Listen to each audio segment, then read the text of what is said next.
مادر گریان تاجیک، جان پر ارمان تاجیک، قوله روح تو بالاست از همه ارکان تاجیک. آن که قابل را به هابیل کرد در سنگر مقابل، هفت پشت تاجیکان را بود قاتل، هست قاتل. بچه تو زر نمی جوست، چکی و منبر نمی جوست، پشت قله کو چوکی او منبر اوست. شاه مردی با وفا رفت، شاه بیتت بی صدا رفت. بچت داود خدا بود، بچت نزد خدا رفت. در نبرد پست روخان راه تو کیهان ما بود، جان زخمین تو مادر قوت و درمان ما بود.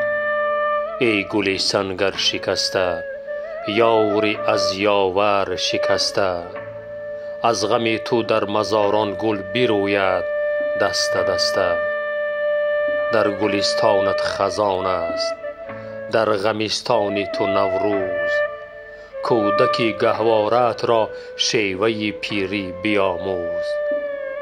کوه درد و غم توی تو، ماتم ماتم توی تو، مادر خدای حضرت مریم توی تو. مادر غمسوز تاجیک، روزی غم روز تاجیک. در مصیبت در محبت صبر دردآموز تاجیک. ای سر سامان میلاد، پایه ارکان میلاد، دولت بیدار میلاد، ننگ میلاد، جان میلاد.